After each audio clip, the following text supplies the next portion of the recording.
ನೀವೇ ಹೇಳಿದ ಹಾಗೆ ಹಳೆ ಕ್ವಶನ್ ಪೇಪರ್ ಬಿಡಿಸಿ ಅಂತ ಕೇಳ್ಕೊಂಡಿದ್ರಿ. ಹಾಗಾಗಿ ನಾನು UGC ನೆಟ್ ಎಕ್ಸಾಮ್ 2025 ನಡೆದಂತ ಈ ಕ್ವಶನ್ ಪೇಪರ್ ನ ಸಂಪೂರ್ಣ ಕನ್ನಡದಲ್ಲಿ ಬಿಡಿಸ್ತಾ ಇದ್ದೀನಿ. ಹಾಗಾದ್ರೆ ನನ್ನ ಒಂದು ಚಾನೆಲ್ ಹೊಸಬರಾಗಿದ್ರೆ ದಯವಿಟ್ಟು ಚಂದಾದಾರರಾಗಿ, ಜೊತೆಗೆ ಈ ಸೆಷನ್ ಅನ್ನ ಪ್ರಾರಂಭಿಸೋಣ. ಮೊದಲನೇ ಕ್ವಶನ್, ಕೆಳಗಿನವರಲ್ಲಿ ಸೂಪರ್ ಪವರ್ ಎಂಬ ಪದವನ್ನ ಮೊದಲು ಬಳಸಿದ ಚಿಂತಕ ಯಾರು? ನೋಡ್ರಿ question. A Hans Morgenthau, B William Fox, C EH Carr, D Robert Clarks. ಇದಕ್ಕೆ ಆನ್ಸರ್ ಬಂದ್ಬಿಟ್ಟು ವಿಲಿಯಮ್ಸ್ ಫಾಕ್ಸ್ ಅನ್ನೋರು ಇದನ್ನ ಬಳಸ್ತಾರೆ. ಇವ್ರು ಬಳಸಬೇಕಾದ್ರೆ ಒಂದೇ ಮಹಾಯುದ್ಧ, ಎರಡನೇ ಮಹಾಯುದ್ಧದ ನಂತರ ಮಹಾಶಕ್ತಿಯಾಗಿ ಹೊರಹೊಮ್ಮಿದ ಯಾರು ಅಂದ್ರೆ ಅಮೆರಿಕ. ಆ ಅಮೆರಿಕದ ಕುರಿತು ಈ ಒಂದು ಪದವನ್ನ ಬಳಸ್ತಾರೆ. ಇವನ್ ನೋಡಿದ್ರೆ ನೀವು ಆಧುನಿಕವಾಗಿ ಮಹಾಶಕ್ತಿ ಅಂತ ಬಳಸ್ಕೊಳ್ಳೋದು, ಸೂಪರ್ ಅಂತ ಕಳಿಸ್ಕೊಳ್ಳೋದು ಚೀನಾ. ಆ ನಂತರ ಅಮೆರಿಕ ಹೈ ಪವರ್ ಅಂತ ಬಳಸ್ಕೊಂತಿದೆ, ನೆನಪಿರ್ಲಿ. ಎರಡನೇ ಕ್ವಶನ್, ಸೆಕ್ಸುವಲ್ ಪೊಲಿಟಿಕ್ಸ್ ಪುಸ್ತಕವನ್ನು ಯಾರು ಬರೆದರು? ಆದ್ರೆ ಇದರ 4 ಆಯ್ಕೆಗಳನ್ನು ನೋಡೋಣ. ಮೊದಲನೇದು A Judith Butler, B Kate Millett, C Pandit Ramabai, D ಸೋದರಿ ನಿವೇದಿತಾ. ಈ 4 ಆಯ್ಕೆಗಳು ಹೆಂಗಿದಾವೆ ಅಂದ್ರೆ ಒಂದಕ್ಕೊಂದು ಸಂಬಂಧಪಟ್ಟ ರೀತಿ ಒಳಗೆ ಇದಾವೆ, ಯಾಕಂದ್ರೆ ಸ್ತ್ರೀಯರು ಬಂದಿರೋದ್ರಿಂದ. ಹಾಗಾದ್ರೆ ಉತ್ತರ ಬಂದ್ಬಿಟ್ಟು ಬಿ ಕೇಟ್ ಮಿಲೆಟ್ ಅನ್ನೋರು ಈ ಒಂದು ಪುಸ್ತಕವನ್ನ ಬರೀತಾರೆ. ಇವರು ಲೈಂಗಿಕ ರಾಜಕೀಯ ಎಂಬ ಪುಸ್ತಕ ಆಗುತ್ತೆ ಕನ್ನಡದಲ್ಲಿ. ಇವರು ಸ್ತ್ರೀವಾದಿ, ಸ್ತ್ರೀ ಬರಹೀಯ ಚಿಂತನೆಗಳ ಬಗ್ಗೆ ಹೆಚ್ಚಿನ ಮಹತ್ವವನ್ನ ಕೊಟ್ಟವರು. ಇವರು ಹೆಚ್ಚು ಸ್ತ್ರೀಯರ ಬಗ್ಗೆ ಬರೆದಂತವ್ರು. ಮೂರನೇ ಕ್ವಶನ್, ಮಿನ್ನೋ ಬ್ರೇಕ್ ಮೊದಲ ಸಮ್ಮೇಳನ ಯಾವಾಗ ನಡೆಯಿತು ಅಂತ ಕೇಳಿದ್ದಾರೆ. ಅದಕ್ಕೆ ಸಂಬಂಧಪಟ್ಟಂಗೆ ಆಯ್ಕೆಗಳು. ಮೊದಲನೇದು ಎ 1961, ಬಿ 1965, ಸಿ 1968, ಡಿ 1971. ತುಂಬಾ ಸಾರ್ವಜನಿಕ ಆಡಳಿತದ ಬೆಳವಣಿಗೆಗೆ ತುಂಬಾ ಇಂಪಾರ್ಟೆಂಟ್ ಆದಂತ ಸಮ್ಮೇಳನಗಳಿವೆ, ನೆನಪಿರ್ಲಿ ನಿಮ್ಗೆ. ಈ ಸಮ್ಮೇಳನ ಅದರಲ್ಲಿ ಮೊದಲನೇದಂದ್ರೆ 1968 ನಡೀತು. ಹಾಗೆ ಎರಡನೇದು ಯಾವಾಗ ನಡೀತು ಅಂದ್ರೆ 1988 ನಡೀತು. ಮೂರನೇದು ಯಾವಾಗ ನಡೀತು ಅಂದ್ರೆ 2008 ನಡೀತು. ಈ 3 ಸಮ್ಮೇಳನಗಳ ಒಂದು ಭಾಗಿ ಅಂದ್ರೆ ಸಾರ್ವಜನಿಕ ಆಡಳಿತದ ಬೆಳವಣಿಗೆಯನ್ನ ನಾವು ಅತಿ ಹೆಚ್ಚು ಮಹತ್ವ ಕೊಟ್ಟಿದ್ದು ಕಾಣ್ತೀವಿ. ಹೊಸ ರೀತಿ ಪ್ರಯೋಗಗಳಾಗಿ ಕಾಣ್ತೀವಿ. ಹಾಗೆ 4ನೇ ಕ್ವಶನ್, ರಷ್ಯಾದ ಮಾರ್ಕ್ಸ್ವಾದಿ ಚಿಂತಕ ಮತ್ತು ಆಡಳಿತಗಾರ ವ್ಲಾಡಿಮಿರ್ ಲೆನಿನ್ ಅವರು ಯಾವಾಗ ನಿಧನ ಹೊಂದಿದರು, ಅಂದ್ರೆ ಯಾವಾಗ ಸಾವನ್ನಪ್ಪಿದ್ರು ಅಂತ ಕೇಳಿದ್ದಾರೆ. ಇದಕ್ಕೆ ಸಂಬಂಧಪಟ್ಟಂಗೆ ಆಪ್ಷನ್ಸ್ ಗಳನ್ನ ನೋಡೋಣ.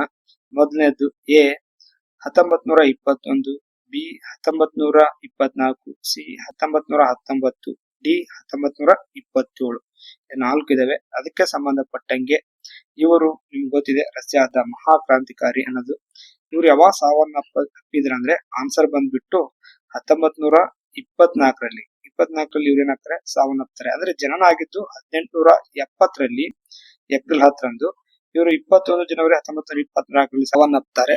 ನಂತರ 5ನೇ ಕ್ವಶನ್, 2014ರ ಲೋಕಸಭಾ ಚುನಾವಣೆಯಲ್ಲಿ ಭಾರತೀಯ ರಾಷ್ಟ್ರೀಯ ಕಾಂಗ್ರೆಸ್ ಎಷ್ಟು ಸ್ಥಾನಗಳನ್ನ ಗೆದ್ದಿತ್ತು ಅಂದ್ರೆ 2014ರ ಲೋಕಸಭೆಯಲ್ಲಿ? A 53, B 48, C 49, D 44.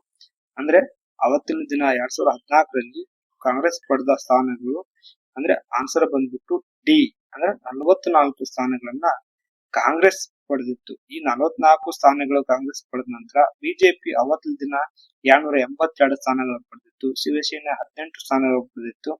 AIADMK 37 ಸ್ಥಾನ ಪಡೆದಿತ್ತು. ಜನತಾದಳ 20 ಸ್ಥಾನಗಳು ಪಡೆದಿತ್ತು. TDP 16 ಸ್ಥಾನಗಳು. ಇದೇ ರೀತಿ ಒಳಗೆ ನೀವೇನ್ ಮಾಡ್ಬೇಕಂದ್ರೆ 2024ರ ಎಷ್ಟು ಸ್ಥಾನ ಪಡೆದಿತ್ತು ಬಿಜೆಪಿ? 240. ಕಾಂಗ್ರೆಸ್ ಎಷ್ಟು?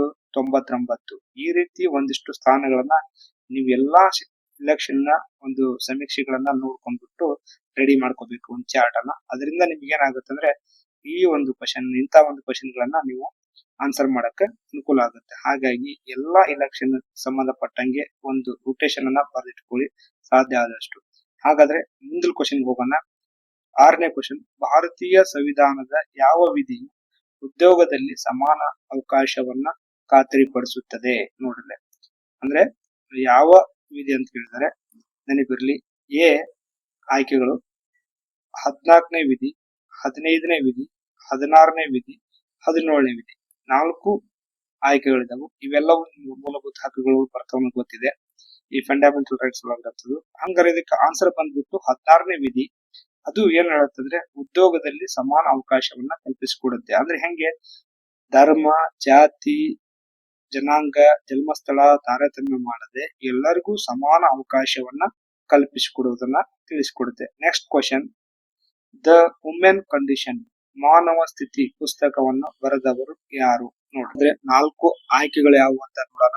ಇದಕ್ಕೆ ಸಂಬಂಧಪಟ್ಟಂಗೆ A Hannah Arendt, B Max Weber, C Herbert Simon, D Jagdish P Bhagwati. ಇಲ್ಲಿ 4 ಆಯ್ಕೆಗಳು ಇರ್ತಾವಲ್ಲ, ಆ ಆಯ್ಕೆಗಳನ್ನ ಸರಿಯಾಗಿ ಗಮನಿಸಬೇಕು. ಯಾಕಂದ್ರೆ ಮ್ಯಾಲೆ ಬಂದಿರುವಂತ ಕೃತಿ ಯಾವುದ್ರ ಬಗ್ಗೆ ನಾವು ಗಮನವಿಟ್ಟು ನೋಡಿದಾಗ ನಮ್ಗೆ ಅದ್ರ ಉತ್ತರ ಗೊತ್ತಾಗುತ್ತೆ.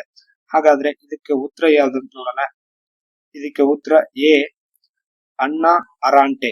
ಅರಾಂಟೆ ಬಗ್ಗೆ ನಿಮ್ಗೆ ಗೊತ್ತಾಗ್ಬೇಕಂದ್ರೆ ಅವರು ಕೆಲವೊಂದಿಷ್ಟು ಚಿಂತನೆಗಳನ್ನ ಗೊತ್ತು ಮಾಡ್ಕೋಬೇಕಾಗತ್ತೆ. 20ನೇ ಶತಮಾನದ ಪ್ರಮುಖ ರಾಜಕೀಯ ಚಿಂತಕರು ಇವರು. ಅಮೆರಿಕದವರು ಮೂಲತಃ. ಇವರು ಕೆಲವೊಂದಿಷ್ಟು ಪುಸ್ತಕಗಳನ್ನು ಬರೀತಾರೆ. ಆನ್ ರಿವಾಲ್ಯೂಯೇಷನ್ 1960ರಲ್ಲಿ ಬರೀತಾರೆ. The life of the mind ಅಂತ ಒಂದು ಪುಸ್ತಕವನ್ನು ಬರೀತಾರೆ. ಅರಾಂಟೆ ಅವ್ರ ಬಗ್ಗೆ ನಾನು ಒಂದು ಬುಕ್ಕದಲ್ಲಿ ಸೇರಿಸಿದ್ದೀನಿ. ಬುಕ್ಕ ಬಂದ್ಮೇಲೆ ನಿಮ್ಗೆ ಗೊತ್ತಾಗುತ್ತೆ. ಹಾಗಾದ್ರೆ ನಾವು ನೆಕ್ಸ್ಟ್ ಕ್ವಶನ್ ಹೋಗೋಣ. 8ನೇ ಕ್ವಶನ್ಗೆ, ಒಂದು ರಾಜಕೀಯ ಪಕ್ಷದಿಂದ ಇನ್ನೊಂದು ರಾಜಕೀಯ ಪಕ್ಷಕ್ಕೆ ಪಕ್ಷಾಂತರಗೊಂಡರೆ ಸಂಸತ್ ಸದಸ್ಯರು ಮತ್ತು ರಾಜ್ಯ ಶಾಸಕಾಂಗ ಸದಸ್ಯರನ್ನು ಅನರ್ಹಗೊಳಿಸುವ 52ನೇ ಸಂವಿಧಾನಿಕ ತಿದ್ದುಪಡಿಯನ್ನು ಯಾವ ವರ್ಷದಲ್ಲಿ ಜಾರಿ ತರಲಾಯಿತು? A 84, B 85, 87, 1988. 4 ಆಪ್ಷನ್ಸ್ ಅಲ್ಲಿ 85 ಅನ್ನೋದು ಇಂಪಾರ್ಟೆಂಟ್. ಇದು 85ರಲ್ಲಿ ಜಾರಿಗೆ ಬರುತ್ತೆ. ಮೊದಲನೇದು ಇದು ಅಂದಿನ ನಮ್ಮ ಪ್ರಧಾನಿಯಾದಂತ ರಾಜೀವ್ ಗಾಂಧಿ ಅವರು ಅನುಸೂಚಿಗೆ ಸೇರಿಸ್ತಾರೆ. ಅದರ ನಂತರ ಮತ್ತೆ 2003ರಲ್ಲಿ ಇದು ಮತ್ತೆ ಜಾರಿ ತರ್ತಾರೆ ಹೊಸ ರೀತಿ ಒಳಗೆ. ಹೀಗೆ ಈ ಒಂದು ಕಾಯ್ದೆಯು ಜಾರಿಗೆ ಬರುತ್ತೆ. ಹಾಗಾದ್ರೆ ಈ ವಿಡಿಯೋ ಇಷ್ಟ ಆಗಿದ್ರೆ ಮತ್ತೆ ಮುಂದಿನ 2ನೇ ಭಾಗ ಮಾಡ್ತೀನಿ. ಆನಂತರ ನೆಕ್ಸ್ಟ್ ಒಂದು ವಿಡಿಯೋ ಕೊಡ್ತಾ ಇದ್ದೀನಿ ಅಂತಾರಾಷ್ಟ್ರೀಯ ಸಂಬಂಧ ಟ್ರಿಕ್ಸ್ ಬಗ್ಗೆ. ದಯವಿಟ್ಟು ನೋಡಿ.